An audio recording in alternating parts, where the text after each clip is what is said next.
La Raya, primera película hablada en la lengua originaria chantino. Tenemos todos los detalles. Arturo Márquez recibe la presea cervantina. Rafael García Villegas, ya estamos en la recta final de la semana con grandes contenidos. Mucha información, mi querida Laura Barrera, amigos del auditorio, la hora cultural de la televisión. Hola, Laura Regis, en la traducción de lenguas de seña mexicana.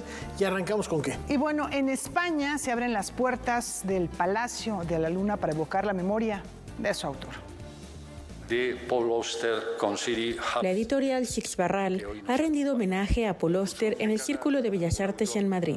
Su viuda, Siri Hustvedt, con quien el autor de la trilogía de Nueva York convivió 43 años, recordó su vida juntos y cómo fueron sus últimos meses. The writer with whom I had an intense, ongoing dialogue for 43 years, a back and forth that influenced and changed both of us, whose books I read closely, as he did mine, was a profoundly ethical, politically astute, enormously kind, and genuinely funny person. Siri anunció la publicación de un ensayo que Auster comenzó en sus últimos días y que ella terminará. Lo llamará Historias de Fantasmas y será un ensayo sobre la muerte, el duelo y la permanencia. In the final months of his life, he began writing what he hoped would be a small book for the little person right here in the corner, Letters to Miles. I am folding the 35 pages he was able to finish into a memoir called Ghost Stories, which I am writing now. He would have been glad about it. I cannot tell you how many journalists asked me over the years, what is it like to be married to Paul Auster? It wasn't a serious question, but I have an answer to that question now. It came to me in the last hour of Paul's life. He couldn't speak anymore, but he could hear me. What seemed most important to me just before he died was the fun. Oh God, I said to him, we had fun, didn't we? We had so much fun together. What was it like to be married to Paul Auster? It was fun.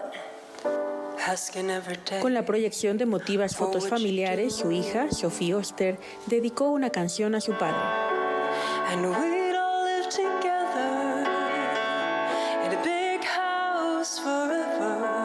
Para Canal 22, desde Madrid, España, Francina Islas, corresponsal. Gracias, Francina, por esta cobertura. Y ahora miremos el retrovisor para hacer un viaje al pasado y celebrar juntos los 90 años del Fondo.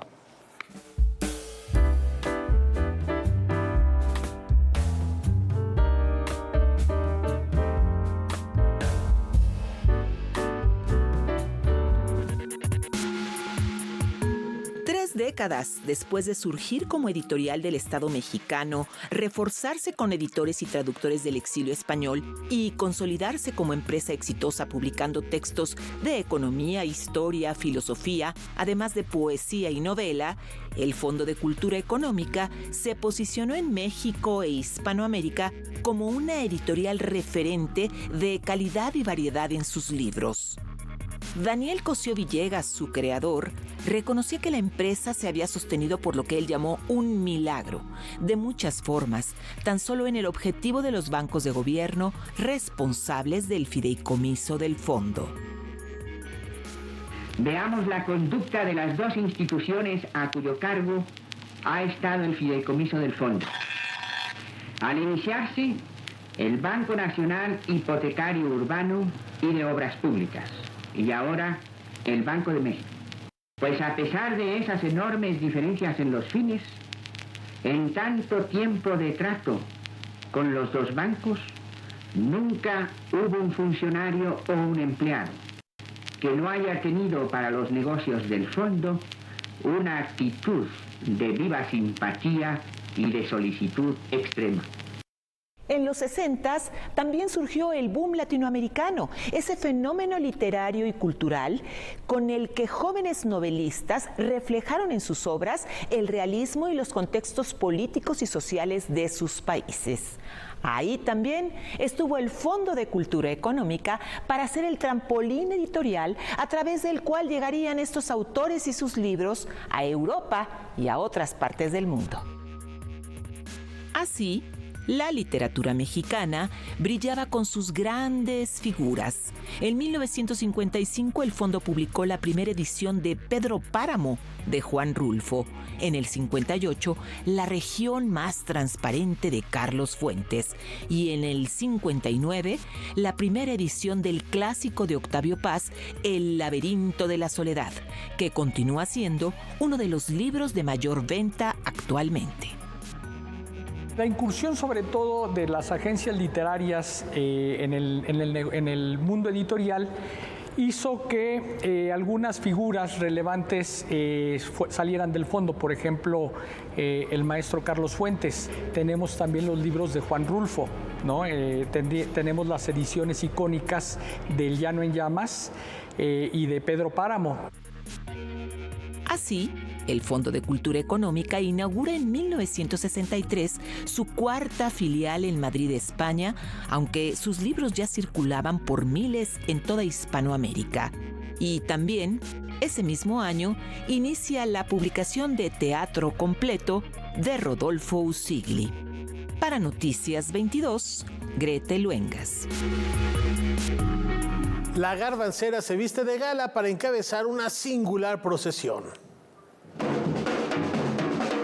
Se dieron a conocer los detalles de la 11ª mega procesión de las Catrinas, uno de los personajes más icónicos del Día de Muertos y de la cultura mexicana. Este año vamos a tener 37 contingentes temáticos, teniendo casi 15,000 voluntarios dentro de estos contingentes que van a desfilar en Paseo de la Reforma, y estamos pues muy felices, muy contentos de seguir llenando de arte, cultura y tradición las calles de la Ciudad de México.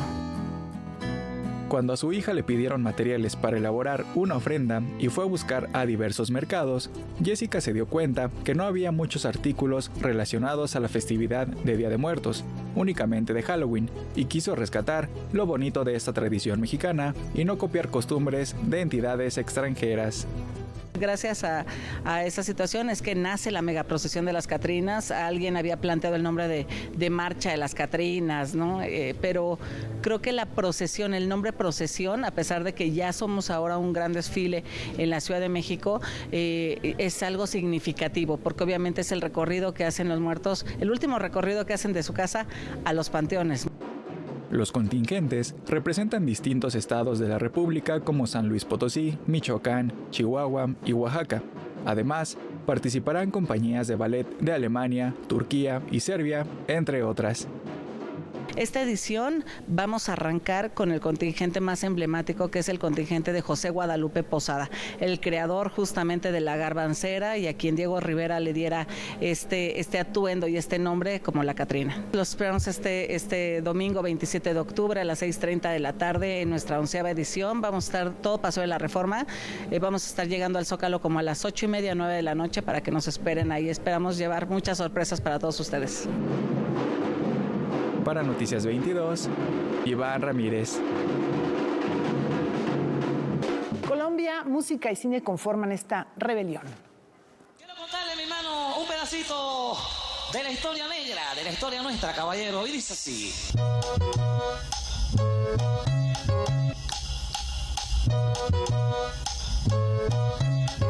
Este viernes 25 de octubre, el cine colombiano hará vibrar las salas del Circuito Cultural de la Ciudad de México con la cinta Rebelión. Es una película que habla de la genialidad y del sistema creativo musical que tenía el Joe Arroyo, que es uno de los músicos más importantes de Colombia y creería yo de la región.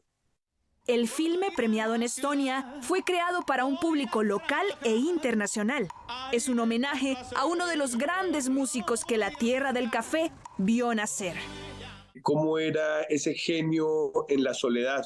y cómo iba creando toda esta magia de canciones y cuáles eran sus demonios y cómo sus demonios lo visitaban y tenía que tener que lidiar con ellos. El cartagenero afrodescendiente traspasó fronteras con su original forma de crear e interpretar la música. Yo creo que África estaba en el Joe. Me contaban sus hijas, siempre sacaba algo bueno. Oye, escucha el bajo de esta canción, está increíble, pero todos decían, es horrorosa la canción, pero seguramente ese bajo aportó a él. Y cuando él encontró esa música africana, fue sintiendo ese llamado aún mucho más fuerte, ¿no? Y entendiendo ese compromiso que él tenía con sus raíces y con los suyos. El talento del Joe lo llevó a ser firmado por Island Records, la misma firma de Bob Marley. Rebelión hay que verla porque van a conocer a un personaje entrañable. Además tenemos reinterpretación de toda su música fue grabada nuevamente por nosotros. Una leyenda musical hecha película. Keren Pérez, Noticias 22. Afinan detalles para recibir al mundo en la gran fiesta del balompié.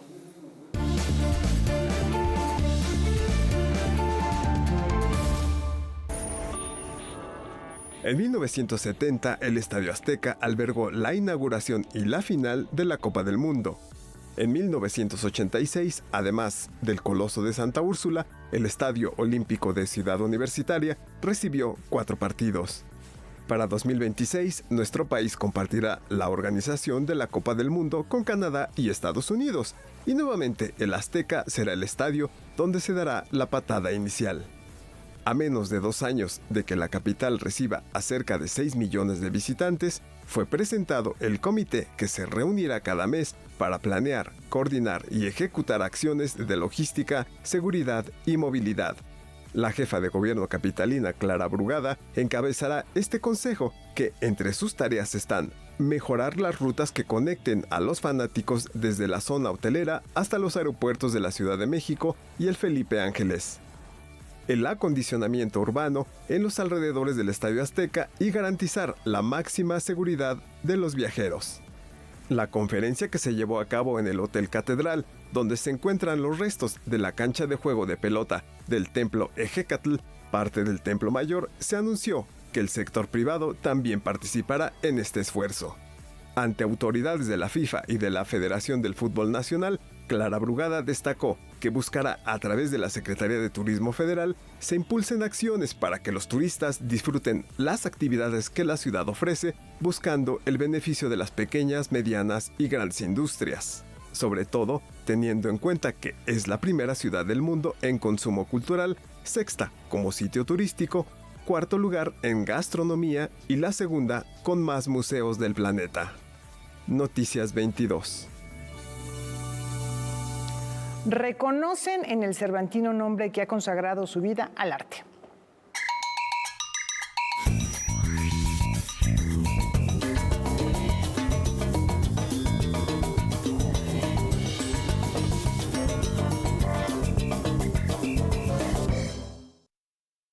Muy agradecido también porque fue en este festival en donde yo he estrenado algunas obras, presentado muchísimas, ¿no?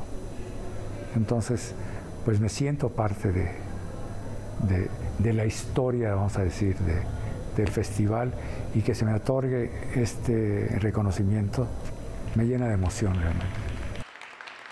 Estas fueron las palabras del compositor Arturo Márquez al recibir la presea cervantina en la edición 52 del Festival Internacional Cervantino, galardón que reconoció su vida dedicada a la creación artística y su invaluable contribución al mundo de la música. Lo que estamos haciendo varios compositores es buscar que sea una manera más individual de cada uno de nosotros, pero que tenga que ver con nuestra mexicanidad. En general éramos criticados, muy criticados, ¿sí?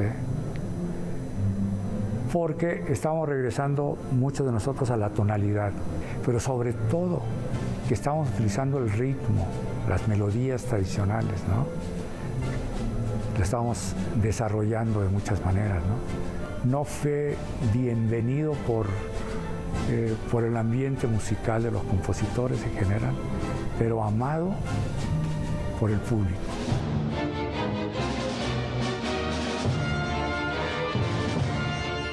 Son los movimientos sociales como el de los estudiantes de 1968 los que han marcado su carrera y su proceso creativo para la elaboración de obras como La Marcha de Duelo e Ira. Me marcaron tanto que inclusive muchas de las obras posteriores tienen que ver con aspectos sociales, tienen que ver con aspectos ideológicos, ¿sí? Y yo diría inclusive que la fusión que yo hago entre la tradición popular y la música académica tiene que ver justamente por una causa ideológica. Cada obra tiene un porqué. El hacer esta fusión es ideología pura también. Arturo Márquez creció en una familia de música tradicional en Álamo, Sonora. Su padre era el violinista del pueblo. Desde los 14 años comenzó a estudiar música, viajó a Estados Unidos y a París, donde practicó la armonía, la orquestación y la composición. La técnica de cómo hacer las cosas. Sus canciones, Danzón número 2, una de las melodías mexicanas más escuchadas en el mundo, Paisajes bajo el signo de Cosmos y Máscaras muestran su interés por fusionar la música popular con la música de concierto. Pero hay un elemento tradicional mexicano que siempre lo acompaña.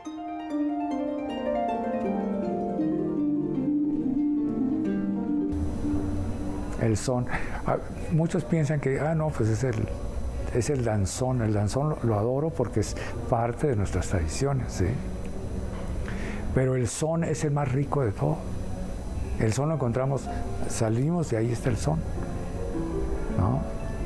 Y está en Jalisco, y está en Sonora, ¿sí? O sea, hay muchas vertientes del son, el huapango, ¿no? El jarabe. Yo creo que es una de las obras en las que más me he encontrado como persona y como compositor, ¿no?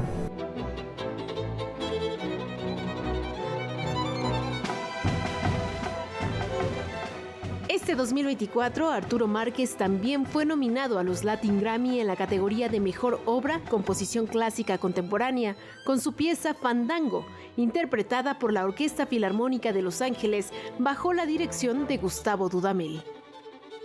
Que es algo muy especial. Todo coincide, ¿sí? Coincide mi madurez en la música como compositor. Coincide totalmente con la fusión que estaba buscando. Coincide con el son, que también coincida con todo ese mundo, ese bagaje que trae Fandango. Noticias 22, Karen Rivera. Y así la música sinfónica resonó en el corazón de Guanajuato. La Orquesta Escuela Carlos Chávez estuvo de visita en la capital guanajuatense. Al lado del flautista Horacio Franco, encendieron la explanada de la Alhóndiga de Granaditas.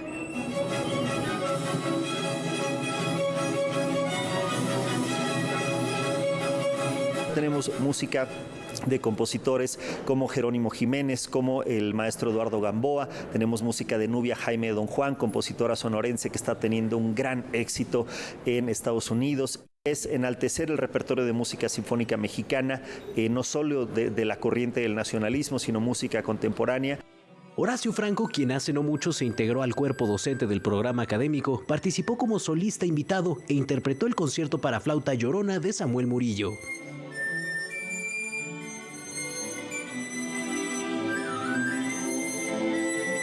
Es una obra compuesta sobre una de las canciones más populares de México, que es La Llorona, y sobre unos sones también, y que es una obra verdaderamente muy accesible, muy difícil para mí como solista, pero muy accesible para el público.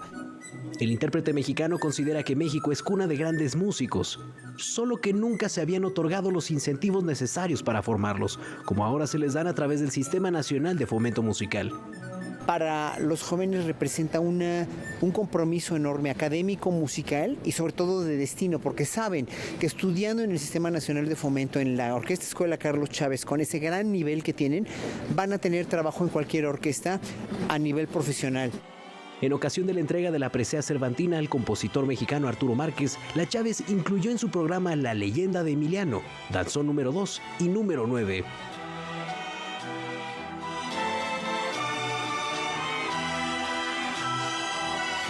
El maestro Arturo Márquez ha sido cómplice del trabajo del Sistema Nacional de Fomento Musical desde hace muchísimos años.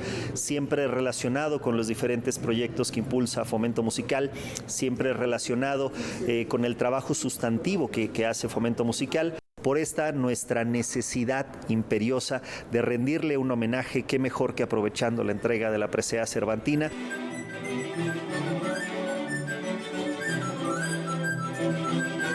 Con imágenes de Dariel Rodríguez y Javier Contreras, reportó para Noticias 22, Rodrigo Peredo.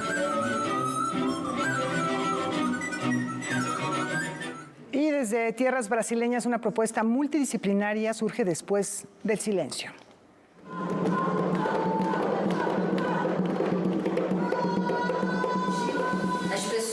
Con un sofisticado dispositivo escénico y un discurso múltiple que se vale del cine y el teatro, la creadora Cristian Jataí presentó la vanguardia escénica teatral brasileña con su montaje Después del silencio, el cual es la tercera parte de una trilogía que aborda el fascismo y el patriarcado.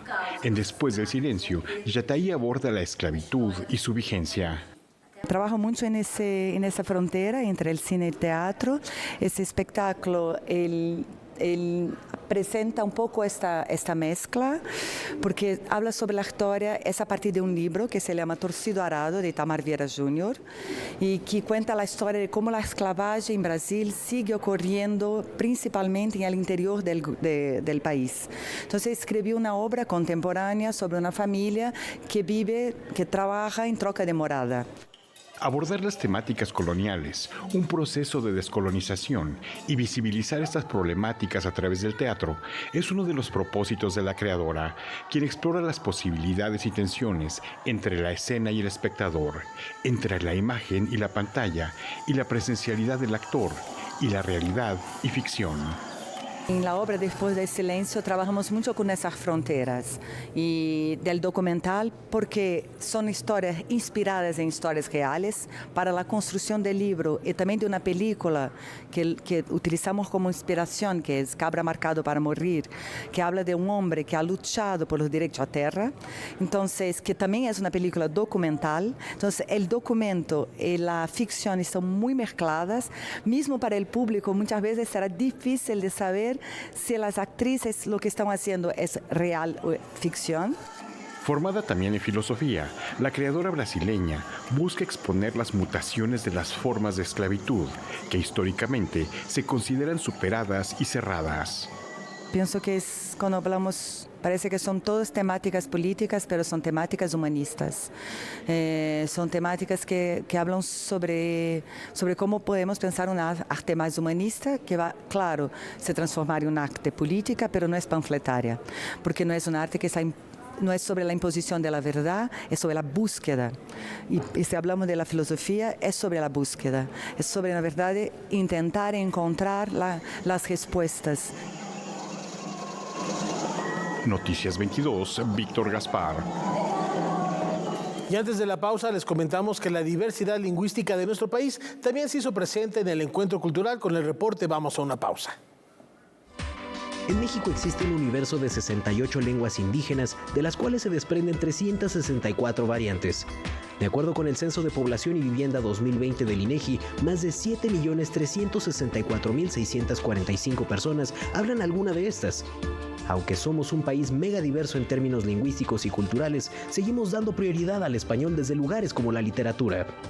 Se nos olvida que en cada estado hay distintas lenguas, distintas maneras de pensamiento, distintas formas de mirar al mundo y distintas literaturas, porque existen, están en la memoria y otras se han escrito. Necesitamos más bibliotecas, necesitamos que las bibliotecas que ya están lleguen todas las publicaciones que se hacen en lenguas originarias o en lenguas indígenas, porque ya están los espacios.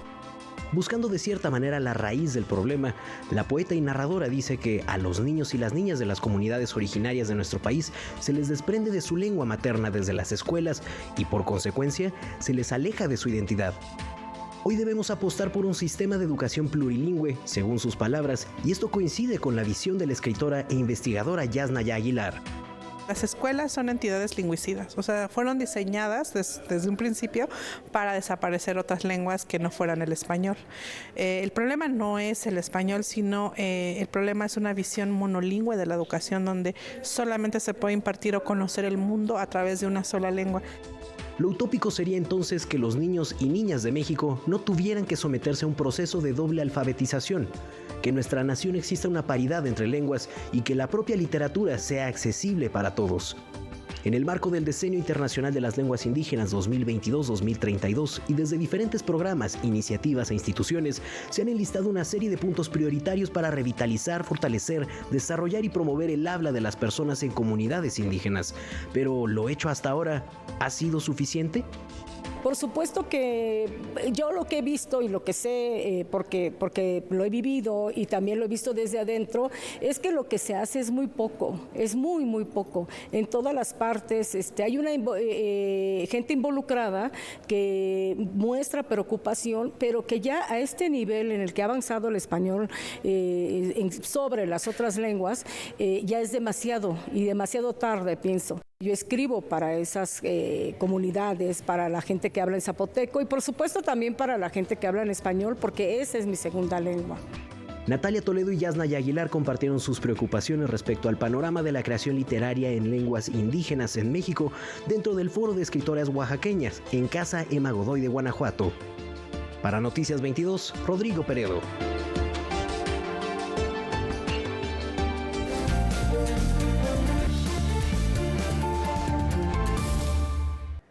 Llegó el momento de sumarnos a la tarea colectiva y leernos en otros.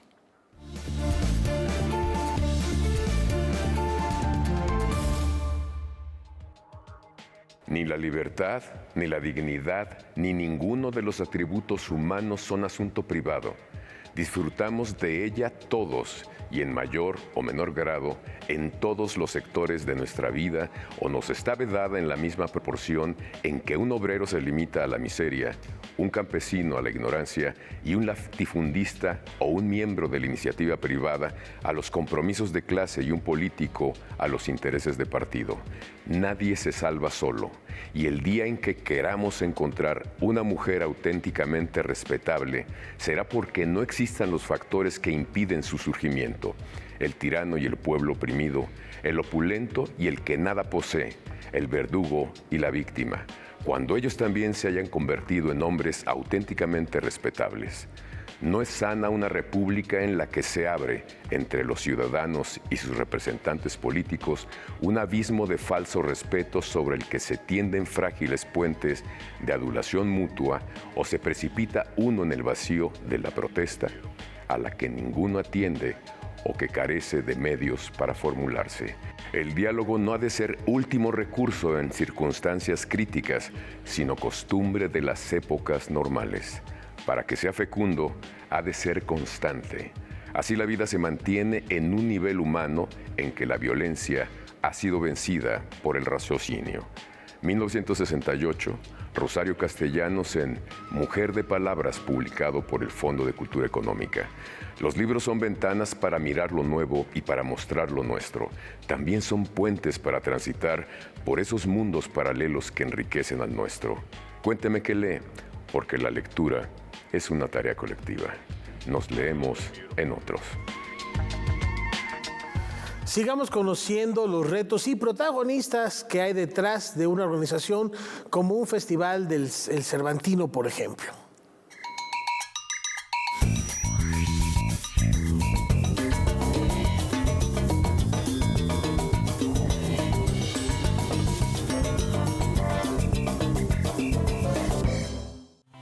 Después de generar nuevos públicos y acercar a la sociedad a la creación artística, el tema de la sostenibilidad y sustentabilidad es prioritario en la organización de festivales culturales en el siglo XXI, por lo menos para el Festival Cervantino. Sin embargo, especialistas aseguran que no son los procesos creativos el mayor peligro para la salud del planeta.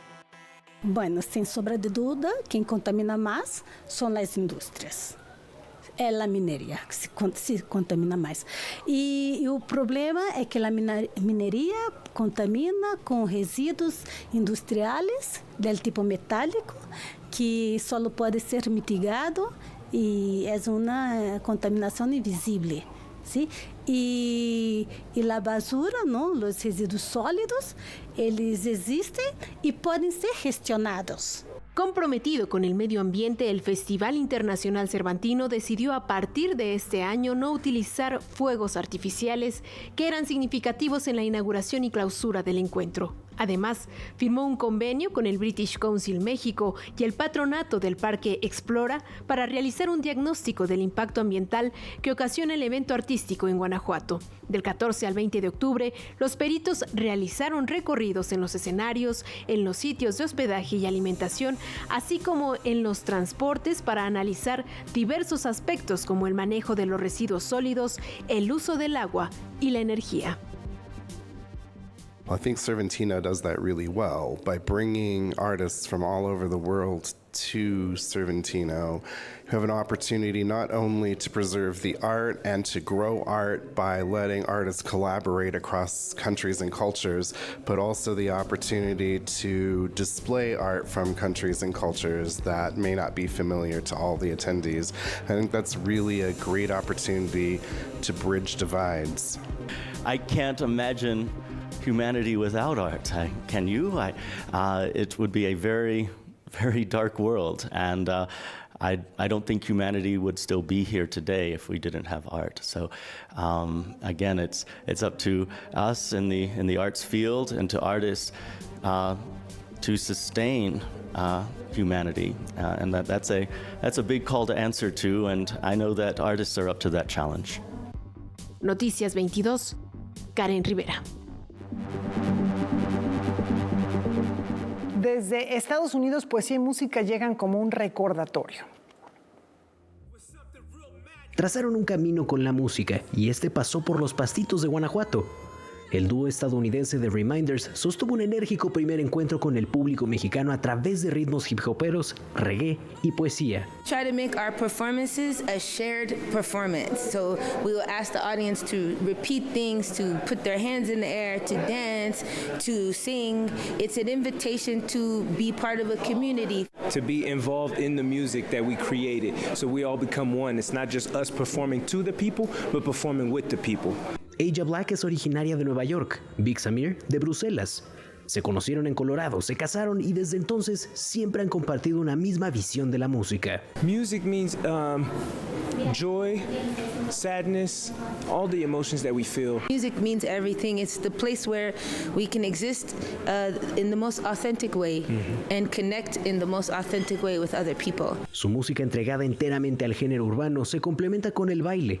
Cada trabajo de The Reminders tiene de fondo una profunda sensibilidad poética, inicialmente por Aja Black, que es escritora y por años se ha dedicado al estudio de la poesía. One of my favorite poets is named Patricia Smith, but the thing that I love about poetry is something that I can trust. Sometimes when there's things going on in the world, I look for poets because I feel they have the courage to tell the truth in ways that incline you toward understanding. You get the depth of the feeling and also words you can relate to and also ways to share the feeling with other people. Su inquietud en esta primera visita a México es, naturalmente, acercarse a las letras de nuestro país. I would like to know more about Mexican-American poetry, but specifically Mexican poetry. So there are some translations in the university bookshops of poets from Mexico that I'm working with one of the university professors to read. Mexican people are so poetic in their expression already that I imagine the poetry is so beautiful. Además de su concierto, The Reminders imparte una clase de escritura creativa con 30 personas en la Casa de Cultura de Guanajuato. Para Noticias 22, Rodrigo Peredo. Cempasúchil y ofrendas ya también se disponen a engalanar los tradicionales callejones de Guanajuato. Cercana a la clausura del Festival Internacional Cervantino, Guanajuato Capital se prepara para la 6ª edición del Festival del Día de Muertos.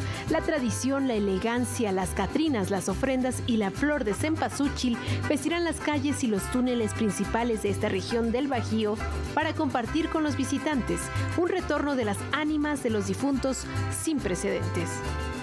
Vamos a tener calaveras gigantes de 6 metros, vamos a tener también otras figuras de cartón, vamos a tener una experiencia inmersiva en les llamamos así los arcos de la calle subterránea, mucha comida, música, son muchísimas actividades y todo, obviamente el tono de la muerte. Siempre lo decimos, qué mejor lugar que Guanajuato Capital con la subterránea que hagamos un evento de los muertos, ¿no? Más de 40 actividades se contemplan en la capital cervantina con Guatemala y Aguascalientes como invitados de honor. Desde la procesión de angelitos, un recorrido en silencio con el que se reflexiona sobre la muerte infantil, hasta el desfile de catrinas con el que se rinde homenaje al caricaturista mexicano José Guadalupe Posada, pasando por el túnel de la tradición con más de 1 kilómetro de extensión y la participación de 200 expositores, la muestra de cráneos y catrinas de hasta 6 metros de altura y el tapete de la muerte se contemplan en este festival. El Tapete de la Muerte es un evento que le organiza la Asociación de Manos Unidas, que este año como decía, el número 17 edición, y son más de 100 tapetes de acerrín que se montan todas el 2 de noviembre. Pero lo más padre que también se ha consolidado mucho es el retorno al Mictlán. El tapete siempre lo relacionamos con una película que ya todos conocemos, pues habla el tapete de cómo les marca el camino a los muertos, ¿no? Entonces son las 12 de la noche y la muerte llega a Guanajuato y la muerte pasa por encima de los tapetes deshaciéndolos. ¿Por qué? Porque el tapete es un arte efímero y también la llegada de los muertos, pues vamos a decir que es efímera.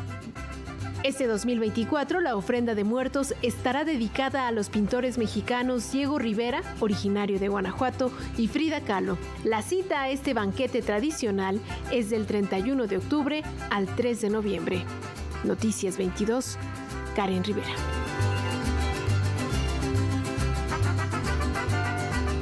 Veamos qué propuesta nos tiene esta noche el crítico de cine Leonardo García Tsao. Adelante, Leonardo. Hola, ¿qué tal? ¿Cómo están? Buenas noches.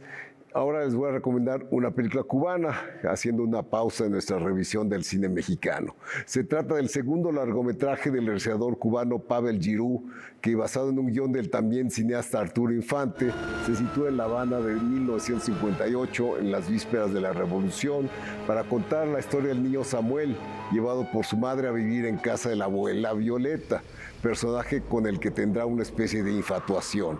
En Cuba, el término edad de la peseta, que es el título de la película, es el equivalente a la mexicana edad de la punzada, o sea, esos años previos a la pubertad, cuando ya se anuncian emociones complejas aparejadas a los cambios hormonales. Y la película es un ejemplo también del género llamado en inglés Coming of Age. Bien recreada en los años 50, con una fotografía de vibrantes colores de Luis Nahmías Jr., la comedia se sostiene en los ocurrentes diálogos de Infante, ejemplificados por el sarcasmo de Violeta y las reacciones de Samuel. Por cierto, el guión fue desarrollado en un taller impartido por Gabriel García Márquez. Ganadora del premio India Catalina de Oro a la mejor película en el Festival de Cartagena de 2007, La Edad de la Peseta se exhibirá aquí en Canal 22 el próximo domingo 27 de octubre. Consulte nuestros horarios. Yo me despido, gracias por su atención, nos vemos la próxima semana. Gracias a ti, Leonardo, y feliz cumpleaños. Y otro personaje también del cine que perteneció a una familia de tantas dejó una profunda huella en nuestro séptimo arte.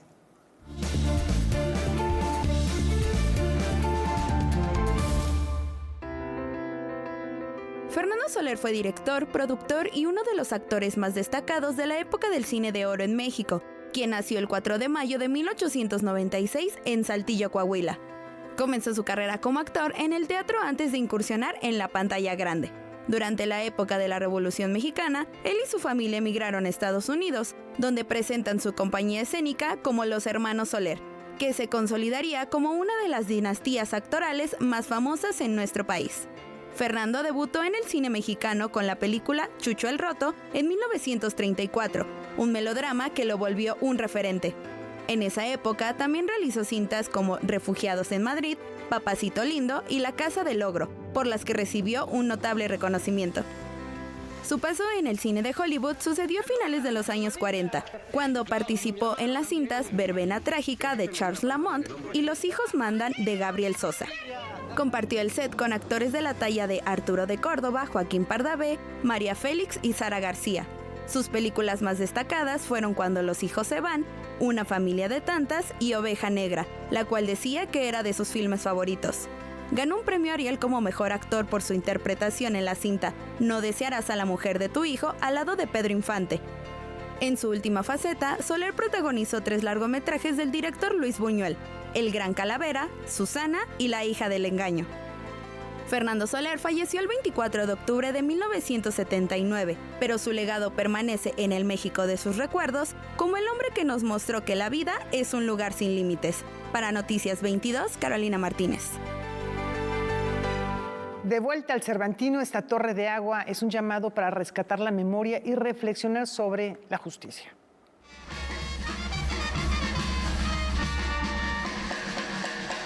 La muestra de la fiesta cervantina ocurre dentro y fuera de los grandes recintos.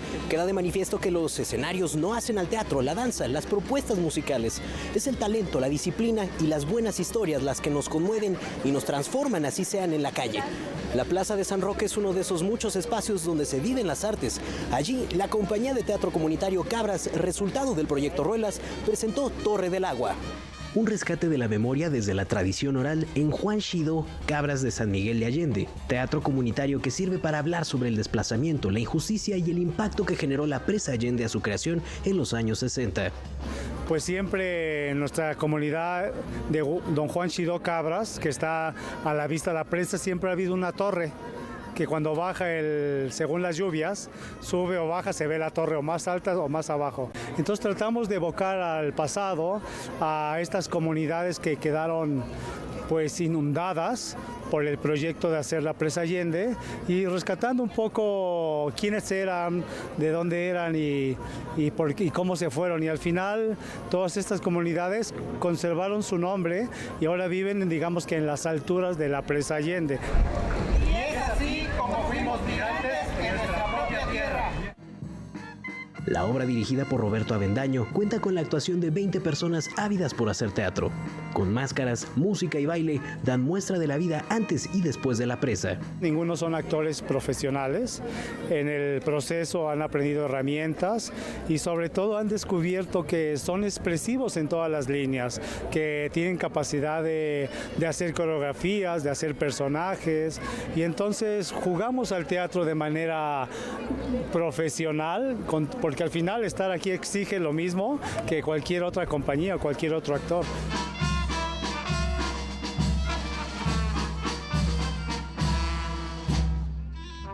Conforme transcurren los recuerdos, los bailes y la música, la torre es cubierta por un manto azul que representa la inundación. La torre simboliza a todos, el pueblo, las casas, y de ahí al final tomamos un eje que es la migración. Al final, por este proyecto, ellos tuvieron que emigrar de su lugar, de sus tierras, y como casi todos en nuestro estado tenemos a alguien que vive o es migrante. Una pequeña muestra de la gran variedad de opciones que nutren el programa de la Fiesta del Espíritu. Con imágenes de Javier Contreras y Enrique Varela, reportó para Noticias 22, Rodrigo Peredo. Y el arte en cartón adquiere dimensiones monumentales en la fiesta cervantina. Hace más de 20 años el artista francés Olivier Grostet inició con un proyecto de creación de monumentos con carácter efímero y participativo de la comunidad. Ahora llega al Festival Internacional Cervantino para recrear uno de los más emblemáticos monumentos de esta metrópoli, que es el Teatro Juárez. Olivier, merci pour cet entretien. Parlez-nous de cet atelier qui est la première phase d'une construction éphémère. Oui, effectivement, ces ateliers sont la première phase de ce projet de construction monumentale participative en carton, où on part des boîtes de carton pour préparer toutes les pièces nécessaires à la construction. Voilà, donc ça fait depuis... c'est le 7e jour d'atelier. Et demain, on se retrouve sur la place Los Pastitos pour la deuxième phase du projet, peut-être la plus spectaculaire et la plus importante. C'est l'érection même du monument qui va se faire avec vous, c'est-à-dire avec toutes les gens qui veulent bien y participer. On va ériger ce monument qui va faire plus de 12 mètres de haut et quasiment 20 mètres de large, juste avec la force des bras, parce qu'on n'utilise pas de grue, pas de machine.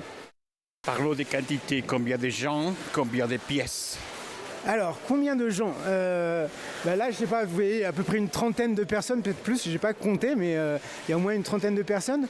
Depuis lundi, on a eu à peu près ce nombre-là. Il y a eu des fois un peu plus, des fois un peu moins. Il y a 1850 cartons. Voilà, la plupart des constructions que je réalise, elles sont avec 1300.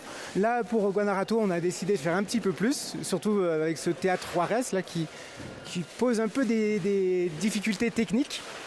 Il va y avoir 2 tonnes de carton et je crois qu'il y a à peu près 26 à 30 km de scotch. Il y a évidemment une nature trop ludique et trop communautaire dans cette installation, mais d'un autre côté, il faut bavarder sur la lecture entre l'architecture, l'espace public et l'emploi de l'espace public, car c'est différent de transiter la ville à le construire éphémèrement. Oui, effectivement, il y a un côté ludique comme ça, où ça rappelle le jeu de construction.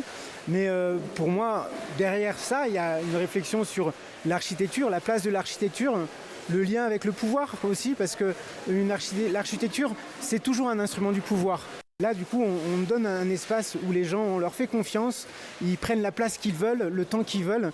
Donc voilà, pour moi, il y a tout un enjeu derrière qui est, on va dire, architectural, politique et social. Bueno, pues vamos a ver cómo queda esta construcción, Olivier. A demain. A demain. El telón en el Bajío se abre de nueva cuenta para celebrar otro día de fiesta. Las niñas soltaron la... Rodolfo Busigli decía que un pueblo sin teatro es un pueblo sin verdad.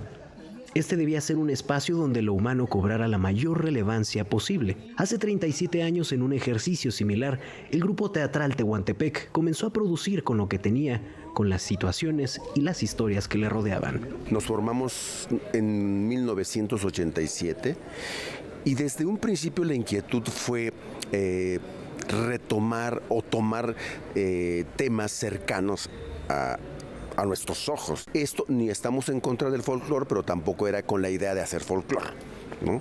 Lo que queríamos hacer desde un principio es teatro, pero cercano a lo que todos los días vivimos. Por eso le llamamos el teatro del entorno y creemos que sí abre puertas para reflexionar, para cambiar un poco de repente nuestra realidad. Marco Petris dice que tuvieron que acudir a la obra de autores como, por ejemplo, Emilio Carballido. Comenzaron a hacer adaptaciones en relación a su entorno. A mí también respondió la Tatiana sin que nadie le preguntara. Y una de las obras que nos acercó más a nuestra idea fue una obra, Las Ubarri de Oscar Liera. Y a partir de ahí la gente comenzó, tanto participantes que querían participar en el grupo, comenzaron a acercarse espectadores, antes ni gratis veían la obra. Y lo maravilloso de esto que la comunidad durante todo este proceso ha aportado. Me recuerdo, con La Llorona no teníamos el dinero recursos para hacer la escenografía. Los muebles antiguos fueron prestados por la comunidad. Tiempo después produjeron obras originales con un carácter de teatro comunitario. Fueron, en palabras del maestro Petris, la primera compañía en el Istmo que realizó este ejercicio. Durante casi 4 décadas han sido parte del progreso y el desarrollo del quehacer teatral mexicano. Para ellos, hoy, ¿cuáles siguen siendo las dificultades de hacer teatro? Mantener colectivos no es sencillo, la verdad. Entonces, sí ha sido realmente un milagro ha sido milagroso sostener el grupo durante 37 años de pasión. Aunque hemos tenido algunas becas, apoyos y demás, hoy mismo no es tan sencillo hacer teatro y más en una comunidad. Y esto que estoy diciendo no lo digo desde sentirnos o sentirme víctima, porque a mí me apasiona y nos apasiona esto y lo vamos a seguir haciendo. Pero creo que también podrían haber más recursos para el arte. Grupo Teatral Tehuantepec formó parte del 52º Festival Internacional Cervantino, donde presentó la producción Otro Día de Fiesta. ¿Y tú qué sabes del papá de las niñas?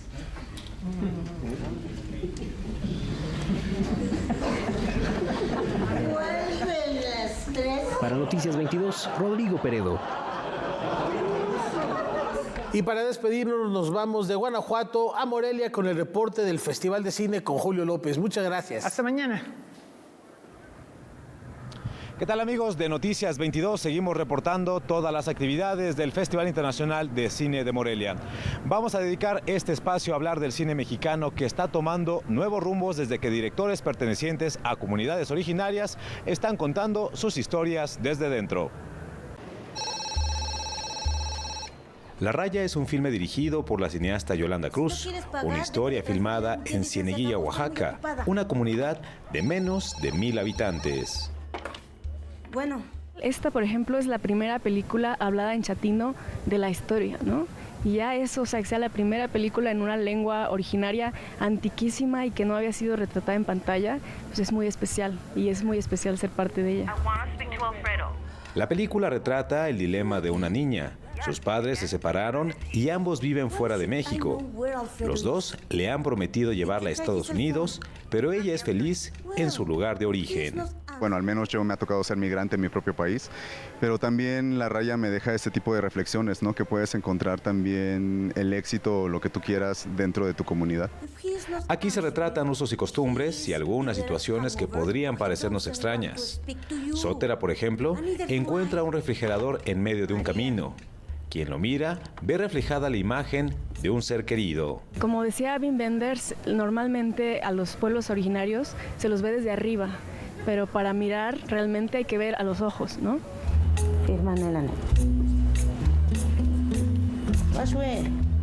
Yolanda Cruz explora temas complejos como la migración, la violencia y la falta de oportunidades con un tono afable. Sí, me parece muy importante esta película en ese sentido, porque creo que Yolanda le da una vuelta, una frescura a lo que el espectador puede pensar del cine comunitario, del cine del interior, ¿no? Tenemos como ya ideas muy fijas de que el cine mexicano puede ser quizá aburrido y que quizá si se hace en un pueblo no vamos a conectar, pero creo que Yolanda le da ese giro que es muy refrescante. La Raya habla de los que se quedan, de los que por decisión propia no buscan irse y del sentido de comunidad y pertenencia. Es un filme emotivo que deja un buen sabor de boca. Y como cada año, el festival rinde homenaje a una destacada figura del cine mexicano. En esta ocasión se trata de Ismael Rodríguez. Ismael Rodríguez es el máximo representante del melodrama mexicano. Fue el encargado de encumbrar a Pedro Infante con filmes como Los Tres García, Nosotros los Pobres, Ustedes los Ricos, Pepe el Toro, La Oveja Negra, A Toda Máquina y Dos Tipos de Cuidado. Por estas y muchas otras razones, el Festival Internacional de Cine de Morelia le rinde homenaje. Lo más importante es la manera como don Ismael Rodríguez siempre se conecta con el público, ¿no? Ahorita acabo de estar en la función de Los Tres García, donde pues vi a gente sentada en el piso, riéndose a cada momento, a cada frase, y bueno, esto habla de la gran sensibilidad y de la gran empatía que tenía don Ismael Rodríguez con el público mexicano, que lo conocía perfectamente, y bueno, por eso nosotros admiramos tanto la colaboración que tuvo con Pedro Infante, que pues para mí no hay una figura similar en el cine mexicano. Ismael Rodríguez rompió paradigmas. En su momento fue el director más joven en debutar. Realizó proyectos seriados, algo poco común aún en nuestros días. Gracias a la colaboración de Fundación Televisa, Filmoteca de la UNAM, la Cineteca Nacional, América Móvil y Olympusat, se logró programar un ciclo de cine conformado por 6 películas.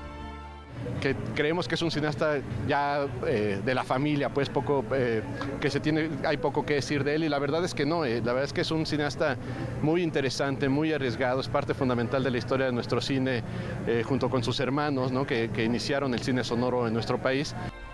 Además, se montó una exposición que incluye carteles, fotografías y stills tomados de sus películas, que se montó al aire libre en la Plaza de Armas de Morelia, Michoacán. Son como 30 películas revisadas en esta exposición, además de que articulamos con otros archivos que tenemos en nuestra colección, por ejemplo, de fotoperiodistas. Ismael Rodríguez logró hazañas que parecían imposibles, como reunir estrellas de la época que se consideraban rivales, como Jorge Negrete y Pedro Infante en Dos tipos de cuidado, y Dolores del Río y María Félix en La cucaracha. Además, se atrevió a traer a México a la estrella del cine japonés, Toshiro Mifune, para interpretar a un indígena oaxaqueño en Nani Mastrujano. Nosotros con esto nos despedimos, pero les adelantamos que el 5 veces ganador del Oscar, Alfonso Cuarón, ya se encuentra aquí en Morelia. En la producción, Olin Buendía, Saúl Nieto, Miguel González, yo soy Julio López. Muy buenas noches.